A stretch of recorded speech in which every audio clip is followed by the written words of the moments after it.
Vegas lights shine bright, bad boys sitting pretty. Michael, Steve, Rob running things in Sin City. Podcast blazing truth, rhyming hard and witty. Three kings on the mic, Vegas life gets gritty. Matt Michaels dropping bombs, quick wit, no filter. Sin City's own, blending gold with the silver. Steve taking notes, every word's a thriller. Rob's on the tracks, beats cold like a chiller. Badboyz a podcast, raw truth they broadcast. Speaking facts so fast, haters coming dead last. Las Vegas legends, three amigos top class. Mic in hand, setting fire, never outclassed.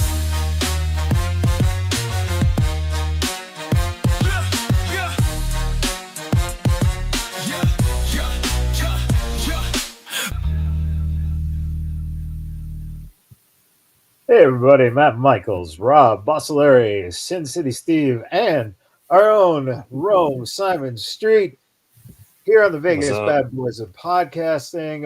It has been a Wrestlemania week to go down in the books. Polarizing, great for the city, wonderful for wrestling. Horrific for apparently a lot of touchy fans. Very good stuff. Let's start from where we are with the obvious, and that is the idea of John Cena pissing everyone off. I just love how everyone is pissed. And I'm going to throw down some very specific things in a little bit. All right. So, Steve and Rob, you were there. So, we'll get your perspective in a second. Rome, give me your perspective of watching it and what you thought, of the match, because you got to listen to commentary while it was going on. Anytime, Rome. No, okay. No. Do a little bit of delay. Welcome back. Yeah, thank you. So I'm not gonna lie. Initially, I was like, meh, little mid.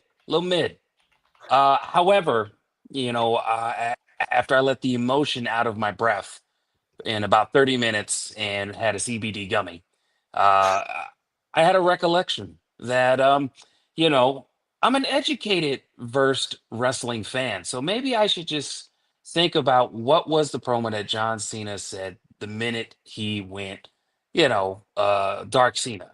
And he said, you get nothing. And immediately reminded me of those times, when you're at home and you F up at the house and your parents are like, you know what? That is it. You don't get anything. And then you try after a couple hours or days and you're like, hey, Mom, can I watch TV? Is that okay? I've been good. She says, no, you still get nothing. And so that's what I realized John Cena is talking about. That's what we're gonna have. Whatever we want, it's a hell no. Yeah. Okay. So Steve, Rob, you guys are in the stadium. What were your reactions seeing it happen live? Oh man, the live was good. People were popping. The hate for Cody Rhodes was sincere. They violently did not want this freaking guy to keep that title. So when that, attitude adjustment hits, great. When he's wrestling for the belt and then can't do it, can't connect, can't be a heel, can't take that easy way, which he deserved, people were like, great, we're happy to see you lose. Afterwards, it was the opposite. The opposite happened afterwards, where the audience went, this was fucking lame. The match was too short, and it was. It was 8:15 total the first night. Second night was seven hours and was it? It was 40. It was shorter. That's a problem. They had opportunity to add more content into that match, but what was done was the right thing to do. It was intelligent, but people didn't care about the art. It was like Kill Bill Volume 2. Where was all the violence of Kill Bill 1? We didn't get it. Where was The Rock? He should have come out. Why is Travis Scott here? Some of us don't understand the connection. Even though he showed up at Elimination Chamber, I don't get it why Travis Scott's helping him.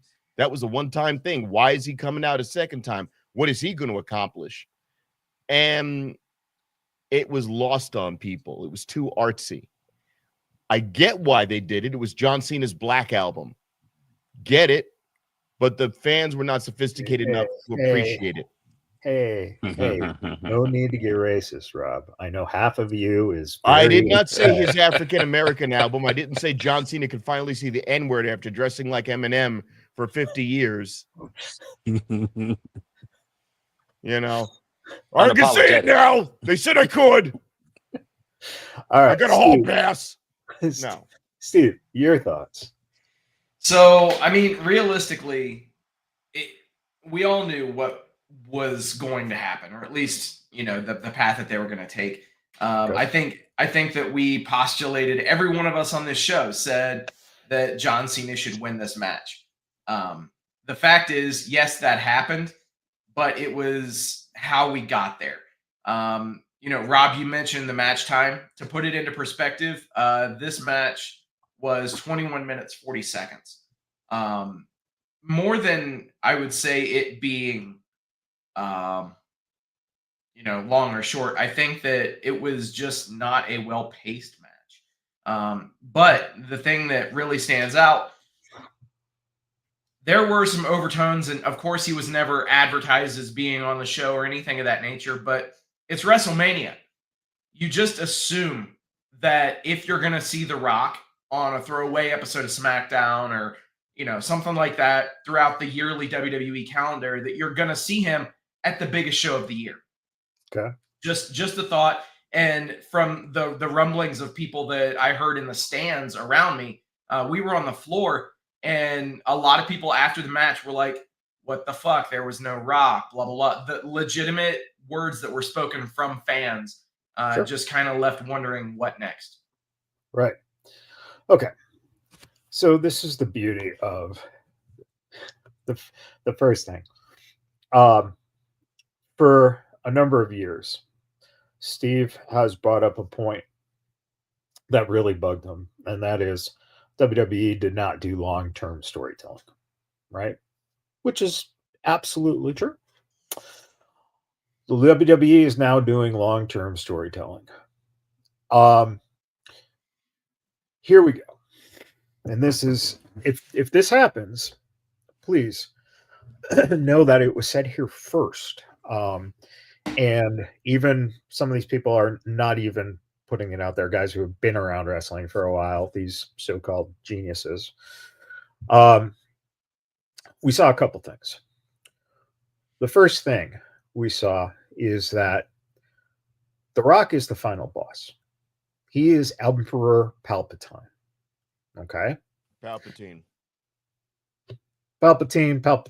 doesn't matter. He's the fucking final boss.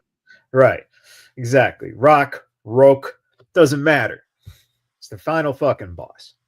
He doesn't need to be there. Okay? Number two, it was John Cena's moment.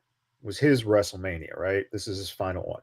So therefore, he doesn't need to be there.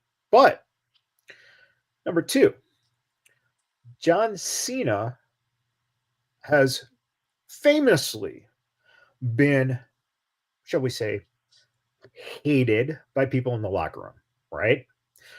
That floating around of John and he was self-centered and et cetera, you know, all that stuff. That's something that plays into the fact of why would anyone in the locker room come out and help him? Right?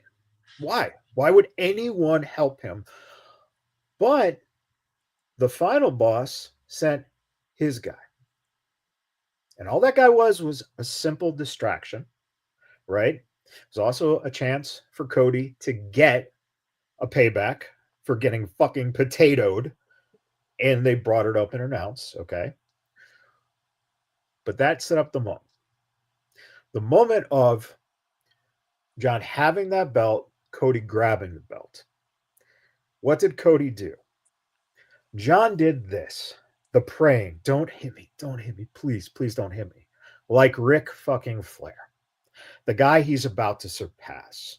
The guy that Cody's daddy wrestled many a times.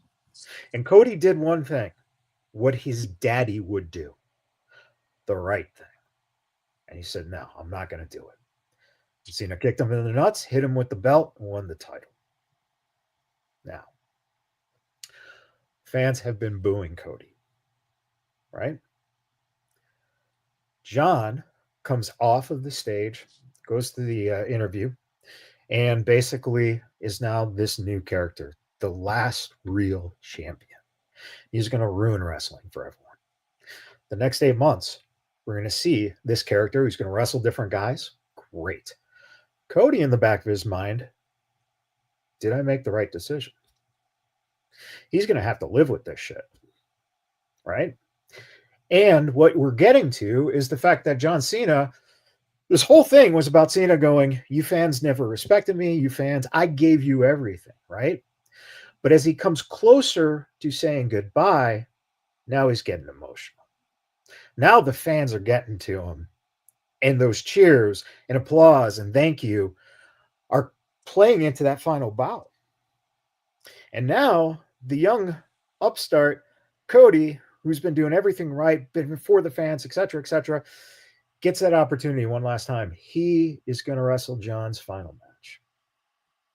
And in that final match, John is thinking with his heart. Cody is thinking, fuck these people. Fuck all this. And he kicks him in the nuts. And he hits him with the belt. And he pins him.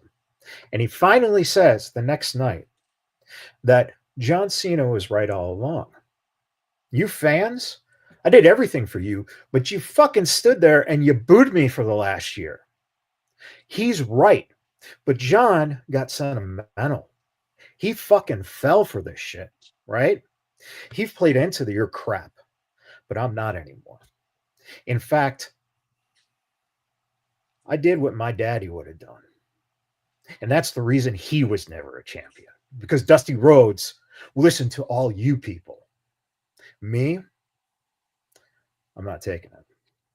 And all along, the Emperor has now used Cena to turn Anakin into Darth Vader. You have your top heel going into WrestleMania. Don't give me that bullshit, Rob, because that's how you do a heel turn. Wait a minute. This is what I'll say. That is excellent writing. You're not wrong. That's a compelling story. You're not wrong. The problem is that Cody Rhodes is dense. He's a dense son of a bitch, and he does not fucking learn. Now, if the final boss, Dwayne Johnson, says to him, it's time to switch it up. If you want to hold the belt one more time, you're going to play the game the way we're writing it. That's different. He doesn't have to say it. He has the action. It's the action, Rob. He has to hit him in the nuts, hit him with the belt, and then that's when The Rock's music hits, and you finally understand that this whole thing was the transformation, Rob. That's I disagree. I don't disagree that it would be the best course of action, what would be best for business, and a great final arc and completion for the Cody Rhodes character.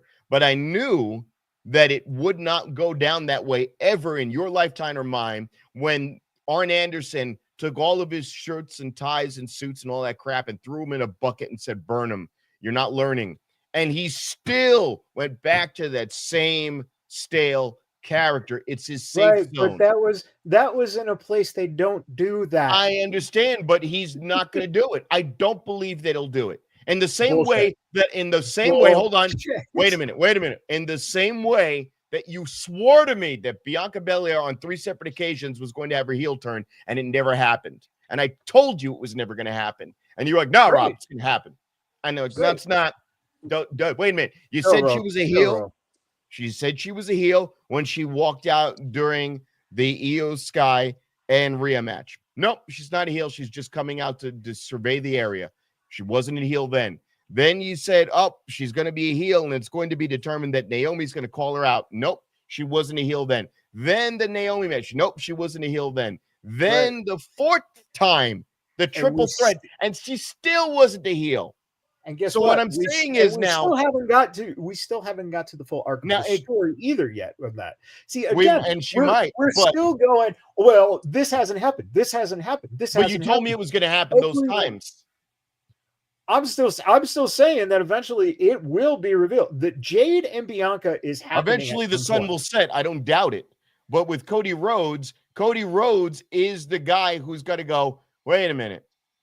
Do I want to do it the Denzel Washington way and get my award for being crooked? And now he'll say, I didn't need to because I already got there. I got there without doing it. Jerome, go ahead. Talk over him. So real quick, I'm going to try my best to fit a quick per quo in a short amount of time to answer what both of y'all are saying, because it's fantastic stuff. First and foremost, let me go a little dark Star Wars for you. Okay. Darth Sidious is who we will call Palpatine. Palpatine was a front. Darth Sidious only used what was already in the heart of Anakin Skywalker, of losing everyone that he loved and could not save him, from his mother, who was killed by the Sand People. Thus for why he killed his wife, who was pregnant. Now, besides all that, long storytelling that's going to be with John Cena is very much, I believe, in that vein. And it's interesting because we're also seeing another storyline kind of similar to that with Karrion Kross and AJ Styles talking about do what's best for business. So you're seeing that trope. You're also seeing similar with Seth Rollins saying, hey, CM Punk is the cancer. He is the reason why.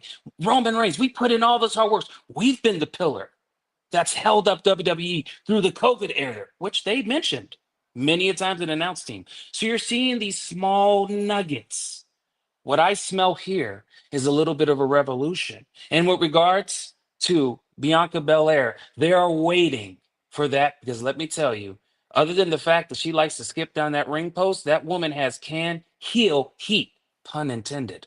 Because I will tell you right now, Bianca is way more capable of being able. You think Naomi turning angry girl left out of the bunch of the Powerpuff Girls was groundbreaking?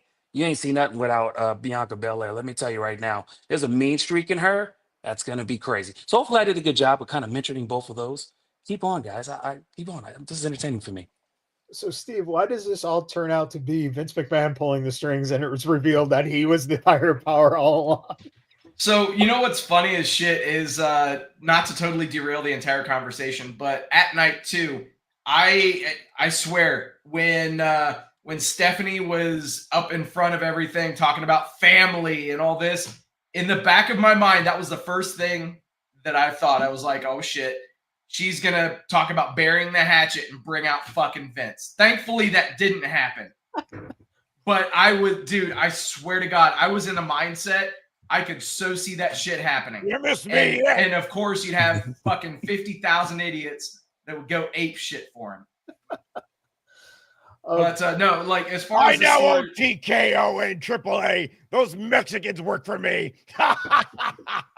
You know what's kind of funny too is even with Triple H saying at the Hall of Fame, "Hey, it's my kid's grandfather. It's complicated." Yeah. Like for me, that echoed in my head, other than trying to stay up for it, because in a way it is. Like we've always known the family's still tight. Yeah, he's not there publicly all the time, but they're very much still tight. Yeah. So just saying, it's interesting. Yeah, I think that the whole Cena heel turn, it's going to be very interesting, because if we did learn anything, it's that they can do long-term storytelling. And a great example is the Bloodline, with everything, all the twists and turns and everything that took the audience on. Some of it good, some of it not so good. But they've proven that they can actually stick to long-term storytelling when they want to. So I'm along for the ride on this. Like you said, Matt, there's 8 months ahead of us. And it's going to be really interesting to see what happens once we get, past summer into the fall. And if John Cena still has that championship, what does that exit strategy start to look like? I think that, as you mentioned, Cody should be the one to eventually take the title from him and subsequently turn heel. But what are we going to do on the way to getting there? I think this is going to be the most fun. Right, exactly. And the other thing too, this is something that I thought about in terms of Cody's got to go heel because he's main event at WrestleMania now consecutively 3 times, 4 times, whatever it's been. He's going to get it next year. He's going to be heel going in with that belt, and it's going to be one of 2 guys. CM Punk, who's never won the main event, and to have that championship would be huge over that heel Cody. That'd be a great match. But B, the 3rd time, Roman now is the face. Cody is now the heel. I got to agree with you on that one. All right, I thought about it too. I think about it too. Happen. And if I may add to that, if it's okay, Yeah. The way Roman kind of had the promos before the match, talking about, hey, you know, a year ago I was here, I was on top of the mountain, and then him kind of walking out, and they kind of alluded to it in you know, post kind of segments, even though he wouldn't stay for an interview, of talking about, you know, now he's walking up the ramp alone, totally alone. So that that island of relevancy that he always talks about, he's the tribal chief of himself to a certain extent. I do appreciate WWE kind of allowing that to die in a way, not totally dead. There's still a bloodline, I believe, but they're letting it go to a different area, more personalized with Roman, which I greatly appreciate, because as him, there's been a huge story that we followed from the time we hated him, or at least I notably hated him, to the time of him actually doing what he needs to do. So I think it would be really good. And Matt, exactly what you're saying. Yeah, and don't forget too, if Cody denounces his family, now he's got no family. He's, you know, the whole thing was Cody doing it for Dad, and now he's doing it for himself. And Roman now is not doing it for the bloodline. He's doing it on his own for himself. And again, this is, you know, Rock Austin part 3. This is the 3rd. This is the last time we see it. This is Taker Hunter part 3. And again, good storytelling. We all, you know, in entertainment comes in 3s. And that would be the final time that those guys would touch gloves. All right. So that's Cena and Cody and the main event. But since we talked about Roman, everyone is probably in a universal agreement that that triple threat match, the storytelling in that, the build-up, the fact that we go 13 years back to the fact that they were brought in to be the Shield for Punk, and then, you know, that Heyman betrayal, and just brilliant. And you got to give it up for Seth as being one of the best performers on the fucking planet. Dude. I mean, again, Steve, you were there. Rob, you were there. What was that like in terms of that feeling in that building when that happened? You know, it's great to say this. Me as a lapsed WWE viewer coming back in, and I was able to spot exactly what they were going to do 2 months in advance. It was great, and I mean that in the best way possible. This was, they didn't overcomplicate things. They had the 2 turns, because realistically that's what it was. You had 2 turns by Heyman in that main event, but at the end of the day, that was needed. Both of those were needed for visual purposes. But yeah, the crowd, you could feel the crowd kind of bristling, and that is one of the really cool things about going to one of these types of shows live, is when you have these moments, you can actually feel the air around you, and to be there, and to not just watch it or, you know, anything of that nature, but to actually experience it and feel the emotion of the crowd. That was great. That was expertly done. Everybody played their parts perfectly in that match, and the right result was achieved. Night 1 ended extremely well. The rest of night 1 we'll talk about, I'm sure, but yeah, that was a great way to end night 1, and it also spirals things off into completely different directions for all 3 guys. So that is exactly what you want to do with a main event match like that. Seth has his path, Roman has his path, Punk has his path, and nobody's left kind of floating in the abyss. Rob. You know, this was obviously there was no abyss, so we know that. My name is Joseph Parks, and I'm here to represent AJ Styles. If anyone remembers that, and that was the same day we saw Adam Pearce. They just had him do a break apart with everyone fighting amongst each other, and I went, "Who is this guy?" They're just okay. We're just throwing some guy in. Okay. We all saw it coming. We knew that that was the only result that you could have. There wasn't a huge. There was a pop, but there wasn't a gasp of shock. When the chair got passed around, we all went, golf clap. Good job. Good job. Yes. There was a bigger pop for Joe Henry coming out, but this was executed as well as it could be. The smile on Roman Reigns' face from ear to ear. Beautiful. Paul Heyman really hamming it up with the nut shot. And the crowd is going, yes, holy shit, yes, okay, good. The point when everyone is really happy, and it was more quiet from my perspective, it wasn't people screaming their head off. It was more just like you could see everybody around you was just genuinely happy, was when Paul Heyman's just sitting on his ass in the ring, and it's just a far gone conclusion. I was like, this is perfect. Everyone's just sitting there going, this is great. This is absolutely great. And then, then the explosion of energy afterwards. But you saw it coming a mile away, and we were happy with that. That's the one thing I'll take away from WrestleMania. A lot of these results, you saw them a mile away, didn't diminish the excitement at all. So very good. Rob, quickly, your thoughts on how that match played out? I think it went exceedingly well. Very much in the same sentiment of, you played it as well as it was. And I think all of us, without a stroke of genius, we all kind of knew it had to be Seth. It just had to be. And again, kudos to the writing, creative direction of making it fit well. Even though we knew, it still was excellently executed. The one thing I will add before we move on with whatever we're doing next is with that one, I like, again, long-term story.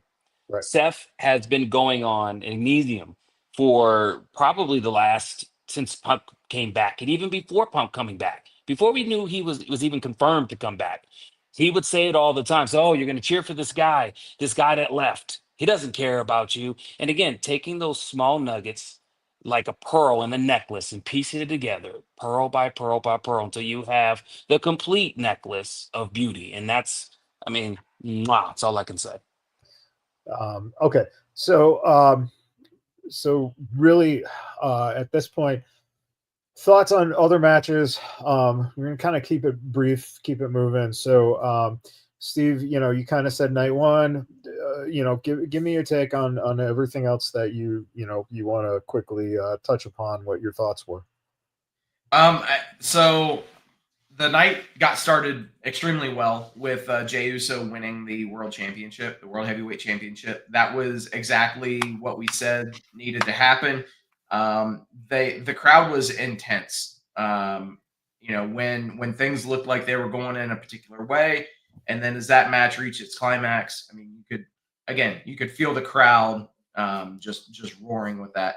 A couple of things, just call it what you will. The New Day War Raiders match, that was let's be real. You could have had that as a main event of a Raw, and it would have been fine. Sure.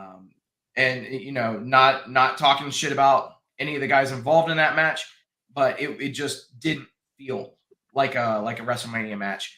The Jade Cargill and Naomi match, I thought, exceeded every single possibility that I had in mind for that match.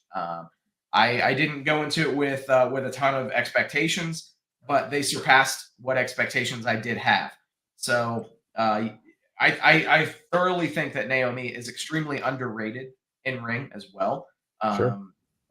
With what you what she was able to do with Jade, who is still green, and get a very good match out of her was expertly done. And then the Tiffany Stratton Charlotte Flair match, they worked a lot better together than a lot of us assumed. So I think that can be pretty much labeled as that they ended up working us. So great job by both women in that match. The right outcomes happened on every single match on this show.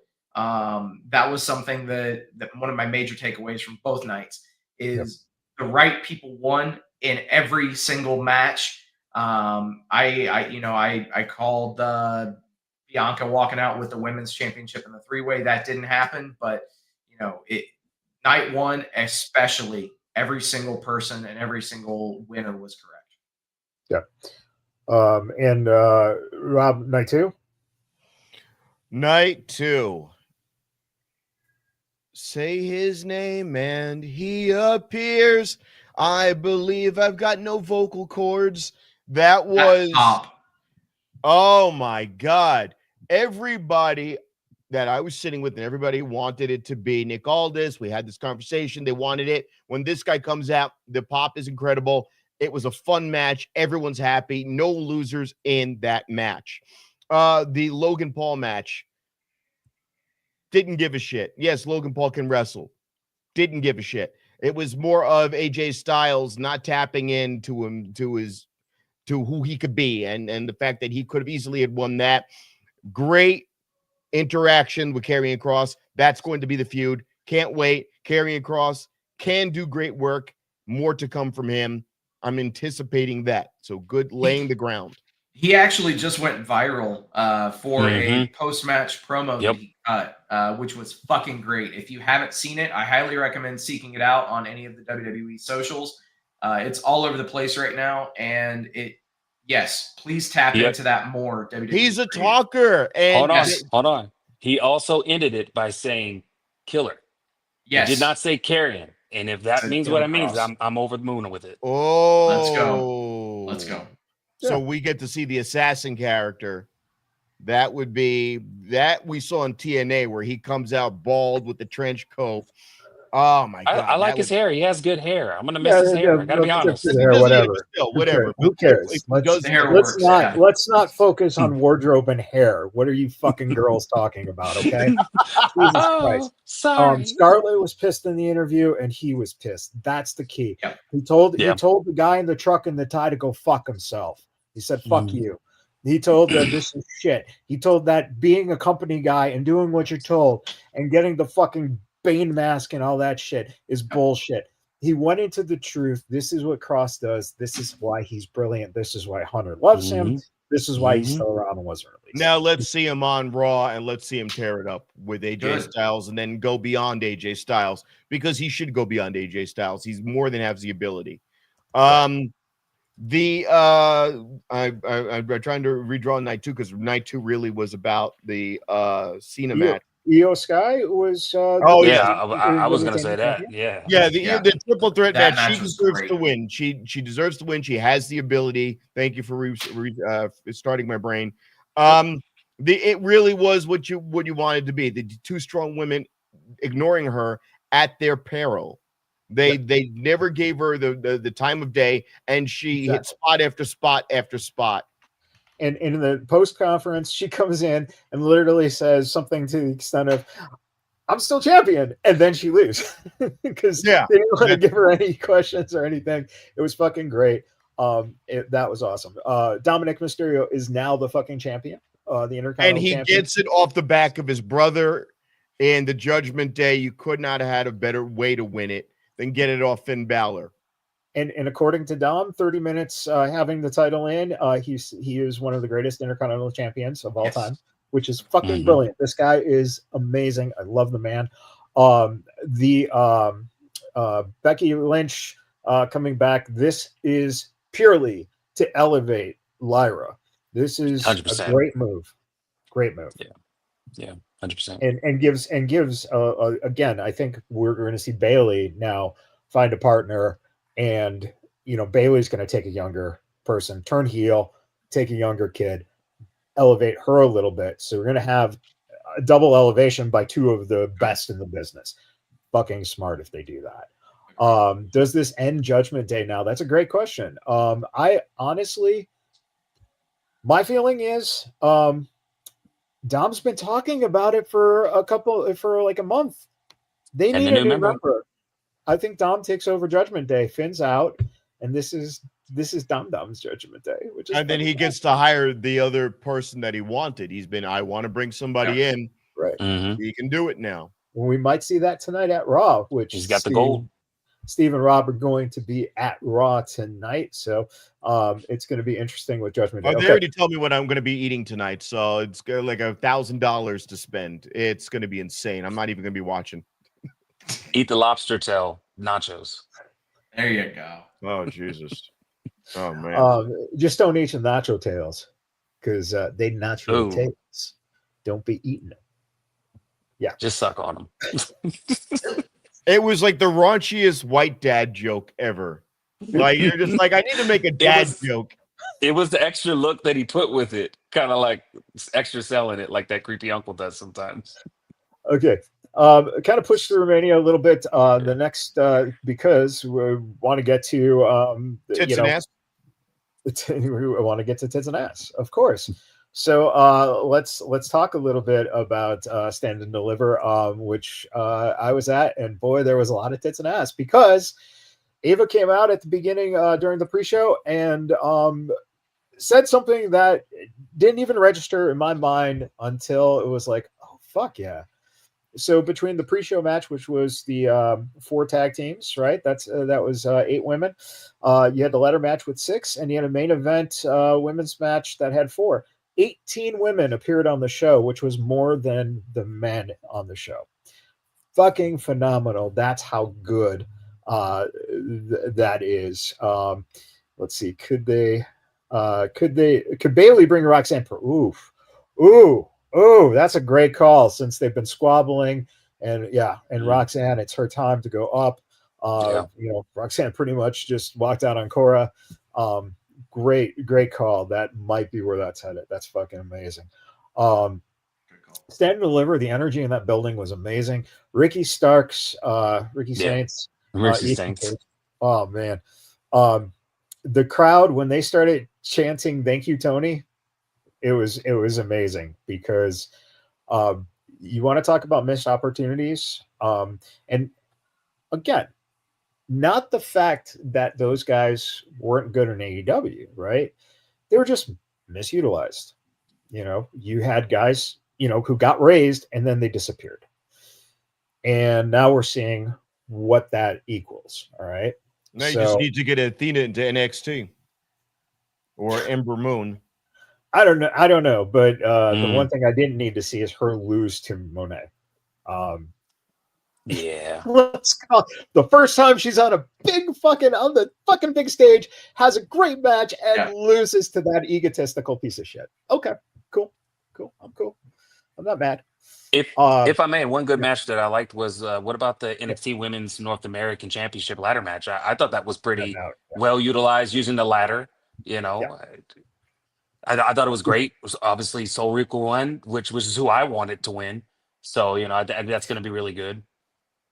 WWE Universe had a poll. Soul was the person that they wanted to win, and she won. It was great, and it was also good storytelling. Her and Zarya, exchanged fists. That was great.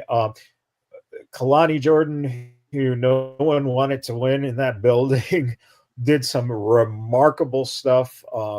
She was talented as fuck, and she did the job that she needed to do. Izzy Dane showed up, and Thea showed up. It was just everyone involved in that match. It was a great energy, a great use of the ladders. The main event was spectacular. Javon Evans is a fucking future star. Obafemi, boy, I hope NXT gets a chance to bring in AJ Francis to go against Oba. That will step up Oba a little bit by putting him against a real talker and a guy who can do some incredible in-ring shit. And I'll definitely say, being there, the best match I think of the whole fucking week was Fraxium versus Hank and Tank. Yes. Now, I had guys sitting behind me going, man, the Performance Center, they hate Hank and Tank. They fucking hate these guys. Blah, blah, blah, blah, blah, blah. Fraxium made those guys instant fucking stars. Yeah. That's how good Nathan Frazier and Axiom are. It's ridiculous. I have to say that they've become probably my favorite tag team, period. Maybe all time. Because they're that fucking good. And you rarely have a tag team that the dynamic is we don't really trust each other or like each other, but we're on the same page and we deliver. It's just a weird dynamic to use to make these guys where they are. When they go up, which it looks like that's the next step, it's going to be fucking amazing. So these guys are going to elevate, and that match, I'm telling you, the near falls on that was just that whole crowd. Yeah, that whole crowd.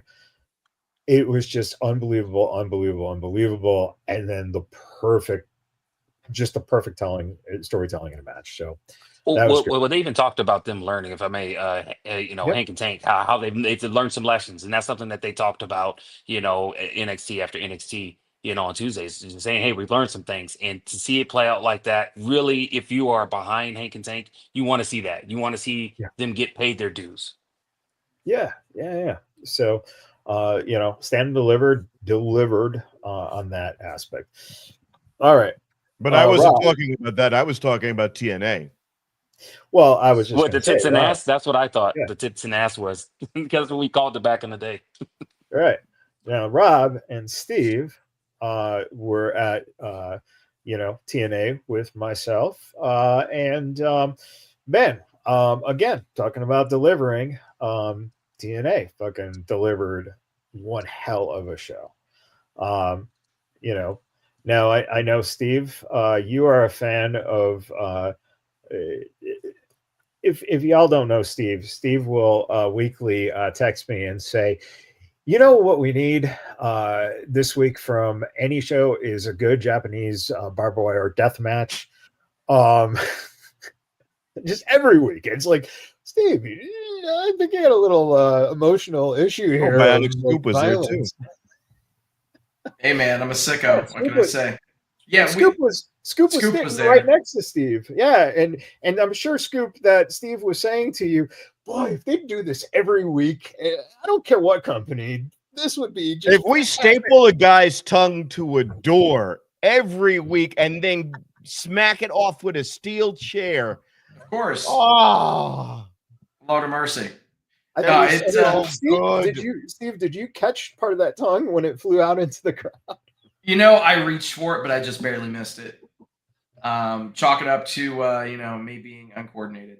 But no, TNA definitely delivered. The Steve Macklin, Ace Austin, Eddie Edwards match, outside of the barbed wire chicanery and all of the gimmicks involved with that match. That was my match of the night.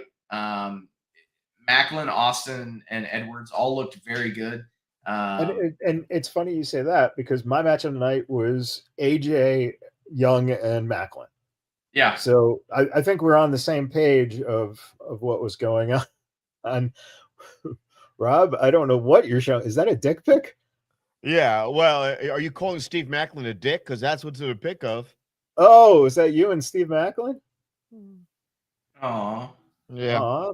That's don't worry. Next week we'll actually show it when I get stuff up. But I think you're right. I think that we saw Macklin worked his ass off. Yeah, Macklin killed it during that show. He was definitely the MVP of that show for sure. Talking to AJ fucking was. I mean, it gave me goosebumps listening to when I was talking to him about it. To do that double slam and then to do the moonsault, right? Oh my god! Mm. Best big man in the business. But I also enjoyed literally from biased. storytelling, because now they have to figure out where to go from here, that the system lost across the board. True. The system lost across the board. Except for the fact that Moose won, Rob. So I forgot about that one. I was thinking about shit. That's when I went to go get concessions. I missed that part. Oh well. Oh yeah, I did miss. Oh yeah, it was like a squash match. yeah, against fucking Reggie. Oh yeah. I forgot about that. That's Fucking that's Sidney why I Akeem. forgot about that one because I was like, "Who the fuck is this guy?" And that's why I completely put it out of my mind because it wasn't a real match. Believe it or not, though, that match was 9 fucking minutes. It was, It was 9 minutes of Sidney Akeem just getting his ass kicked. Well, and he did some, again, Sidney Akeem can really fucking. Oh yeah, he can fucking work. So I mean, he did some stuff, but at the same time, it was definitely a Moose squasher. Yeah, I was talking about the Eddie Edwards, the JDC. That was the stuff I was talking about. I completely put that match out of my mind because, is this just like a go take a shit match? I think it is. Yeah. The barbed wire match was probably one of the most brutal things I've ever seen in person. Yeah, there was a lot of barbed wire this weekend. There was like almost the very first spot in the match. Mance Warner comes up and his arm is just bleeding that black blood, and it's just deep. Like the cut is just huge. It's a gash. Midway through the match, actually toward the end, they actually had to have the medical staff come out and bandage him up mid-match. Just because he was losing so much fucking blood. And then Sammy, in his warped mind, goes and puts the lemon juice inside of that fucking bandage, which I'm sure Mance was like, "You motherfucker." And don't forget the salt in the wound when he was trying to spray. And then he gets hit with the salt. Yeah. The You Sick Fuck chance.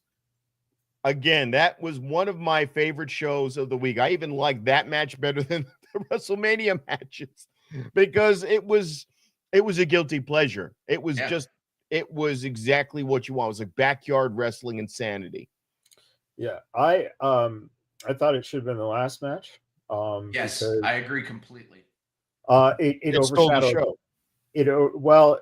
It stole the show in a bad way. Yeah, and that's violence, right? Right. I've said the same thing about AEW. Why didn't end the show a couple weeks ago with either Mariah's match or the cage match was beyond me. And that's because Bloodthirst, after Bloodthirst, fans are done, man. Yeah. And some of the, right. And you see other fans had to get to other shows. Yep. So, you lost crowd in that. The whole thing was great.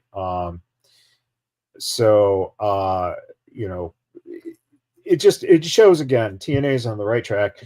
And this coming weekend in LA, Joe is hurt. It's legit. His rotator cuff is hurt. So there's a possibility that being it's LA, we can see Frankie win the title in his home city, which would be very appropriate. Or we could very well see, since they had it on WrestleMania, Ethan Page become the TNA champion and bring it to NXT. Rome. This is where we can have you chime in. Do we see NXT, have a TNA champion for a little bit? I think it's good for business. 120%. I think it's good for business. And I think Ethan Page is the guy to do it.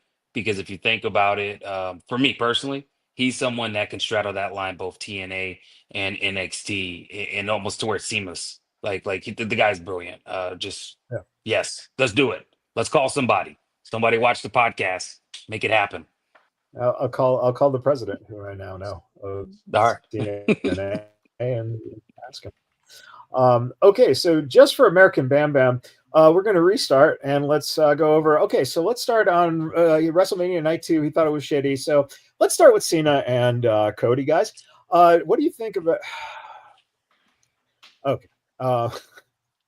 You get nothing. Yeah. Nothing. Unfortunately, you're going to have to go back and watch the first half, but we do appreciate that you had to work, so we get it. All right, so that was the big companies, the shows the big companies did. Steve, you did a lot of the little independent shows, the tiny little ones, and some of the bigger little ones. Bloodsport, you were not there, right? Because I it was during not a TNA. Bloodsport. Yeah, And that was during TNA. Supposed to have been one of the best shows this weekend, right? Yeah. So from what I've seen, a few people really excelled. Natty Neidhart had quite a showing on Bloodsport. First off, coming out to some Rage Against the Machine, so that's pretty dope in itself. That was pretty cool. But yeah, she killed it in her match as well. Getting the tap out victory with the sharpshooter. Gotta love those worked MMA matches. But yeah, she definitely showed that she can do much more than what she's been given. She has definitely excelled in what she's been given, but there's more to her than just what WWE has given her at this point. Yeah. Yeah. What out of the other shows that you went to, anything that stood out to you most? I heard that you have an infatuation with blow-up dolls, and you were so happy to see your favorite blow-up doll actually wrestle some random Japanese guy you've never heard of. Of course. And so something that has to be said is Minoru Suzuki he wrestled Butterbean on the WrestleCon Super Show, which I did not go to. Okay. Now, that is what a lot of people are calling not just the worst match of the weekend, but the worst match that they've ever seen. So, yes, Butterbean, who evidently went into the match with a broken fucking leg. Yeah. What year is this? Exactly. We're talking about Butterbean? Exactly. It's 2025. What is this, like fucking Jackass 1999, where, But Butterbean's still alive? I thought he died. And of all people, they had fucking Dan the Beast Severn as a guest referee for that match. fucking Butterbean outlasted the Pope. Wow. He did outlast the Pope. Yes, he did by a couple of days. And Klaus Schwab. Anyway, yeah, the crazy shit though. So all that putting out there, Minoru Suzuki wrestled Yoshihiko, and if you're not familiar with Yoshihiko, it is a blow-up sex doll that is used in Japanese wrestling matches. Somehow, Minoru Suzuki not just wrestled Yoshihiko in a 15-minute match that kept attention the entire time. He got the win in a better quality match than what he had from Butterbean. So yes, an inanimate object was taken to a better match by Minoru Suzuki than a living, breathing Butterbean. In any event, yes, you got to look at it. The entrance is fucking great. Yoshihiko has a handler who's clad in black head to toe. You're not supposed to see the person. And that handler helps Yoshihiko get into the ring and do a couple of other things. That's pretty hilarious. But yeah, there was that. The match of the weekend, though, I do have to say, Konosuke Takeshita on that same show. Takeshita wrestled Mal, who is a DDT homegrown star. 17 minutes, the best match of any indie show across the entire weekend. And quite frankly, it would stack up against some of the stuff that we saw on Saturday and Sunday on the big shows as well. Elsewhere, I do have to say Megan Bain had a killer match with Bozilla, somebody who I was not aware of, but Bozilla is 21 years old, and she is cut from the same cloth as like a Chris Statlander, so very power-driven, and both of those women beat the shit out of each other for 12 minutes, and that was a great match in the Joey Janela Spring Break match, a show in which we also saw a no-rope barbed wire match from Sabu versus Joey Janela in what is going to be Sabu's final match. Yeah, take that as you will. He And he showed up wearing a suit jacket, and dress pants to the match. So he was looking like he did not want to compete, and still competed and picked up the win versus Joey Janela. Interesting shit. And -1 was making his in-ring debut. Apparently, that's what Marcus said. So, that's dope. Yeah. How old is that kid? -1. Yeah. Isn't he like 16 maybe, or 15? Somewhere? Yeah. 12 or something, like anywhere from 12 to 15, I would assume. Yeah, and Looking it up. it was Brody Lee Jr. Yeah. Oh, Marcus says he's 14, and 14. by the way, Yeah, that's what I figured, somewhere around there. Marcus does say RIP to AEW, so I'm glad you acknowledged that. I thought it was the Pope. The Pope, Yeah. AEW, either way, they're run by an idiot. So, Palpatine went and visited him, and then he ended up dying a couple of days later. That's another conversation. Oh my lord! No, that was Palpatine. That was Emperor Palpatine. Good. Let the holy flow through you. The one thing I've got to mention, the Future Stars of Wrestling, they did the in conjunction with Future Legends brand, they did the Future Legends tournament, in which Brittany Brooks won the first ever women's title for Future Legends brand, and Bodie, young prodigy, won the belt in a 4-way against Matt Vandegrift, Marcus Mathers, and Bryce Sadrin, which was easily probably one of the best matches that I've seen this year. I saw some highlights. It was good. Yeah, the fluidity of those 4 guys was amazing. And man, you talk about the future of what you're going to see 10, 15 years from now up in the major companies. That's one of the highlights of seeing a lot of these young guys and women around town this week. The ID tournament, both at GCW and FSW, really was a great show as well for both of those shows. It's just incredible, how much talent there is. And some people wrestled, 2 matches, 4 matches, 6 matches this weekend. Brittany Brooks and Marcus Mathers were all over the shows this weekend. I think that I saw them wrestle like 4 or 5 times each. Right, and Brittany did the dark match at TNA where she won against Vampirus, great, which was great. Brittany's on the radar of a number of companies. Just amazing. Marcus brought up Ricky Tenacious had like 7 matches. One of the reasons Ricky did is because Big Valley Wrestling was doing some of those cards. Ricky Tenacious never gets the type of love that he should. Yes, agreed. Ricky's one of the best workers in Vegas. He has a character. The character is absolutely despised. It works perfectly, but the strength of Ricky that most fans don't understand is that Ricky could work blow up doll. Sure can. And it would be fucking entertaining.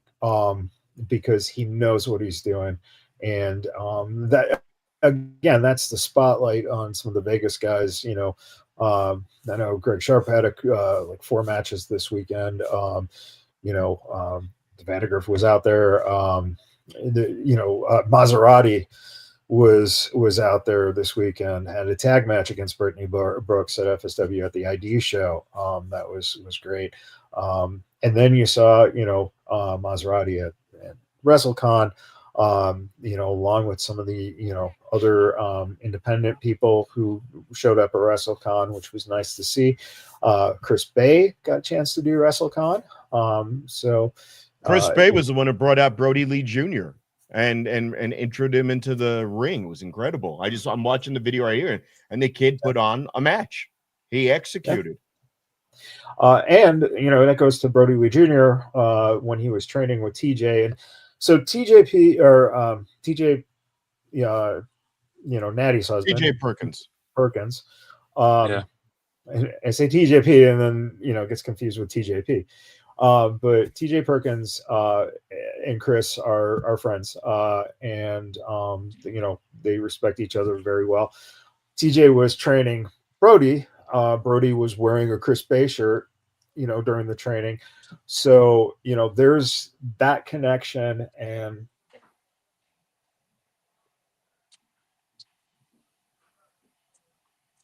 okay, we have vintage Matt Michaels. That connection. Famous Still last has that words. free. Would you say Matt connection or bad connection? Because I always called it the Matt connection. Yeah. Well, all bad connections are Matt connections. At least he was like frozen in high def this time. Nice. Like he's had some pretty historic bad freezes, like to where his face looked like, I don't know, post slap or something. I don't know. I do have to say too, Zeta Steel was all over the indie stuff this weekend as well. Oh, dude! Now it's just 2. Yeah, we're losing them. But also I do have to give a shout out to Dragon Gate, who put on their first show in a decade. So Dragon Gate USA back, kicking, which is huge. Expertly done in-ring work by most of the people on that show. I thoroughly enjoyed it.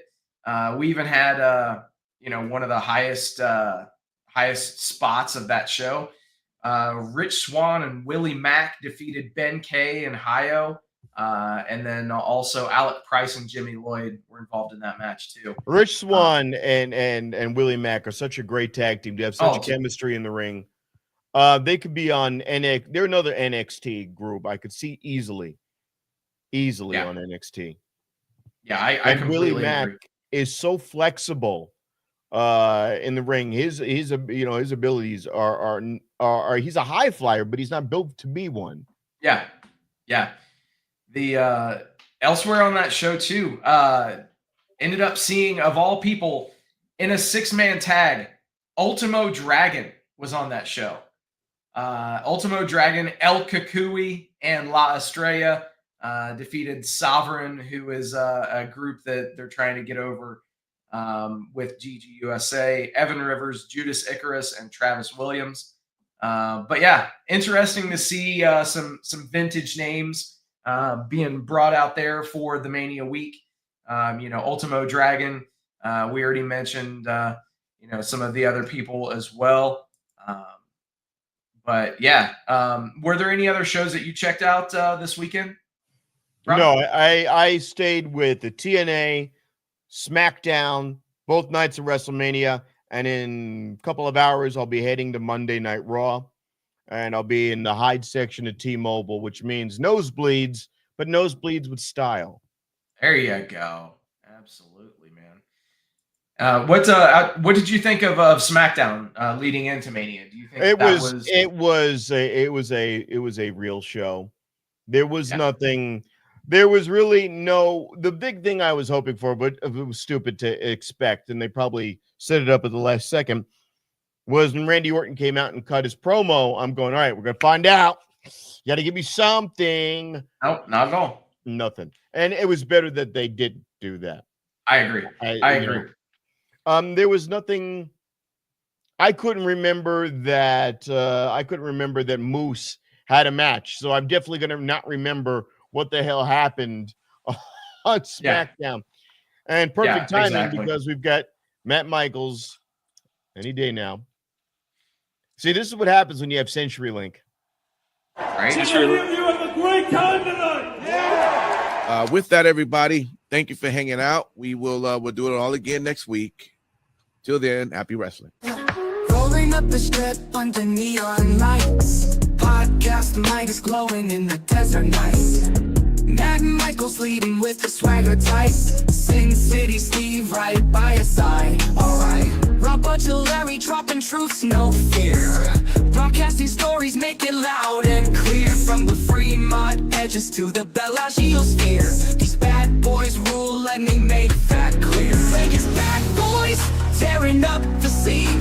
Matt Michaels and the Vegas Boys of Podcasting, this is John Cena saying thank you so much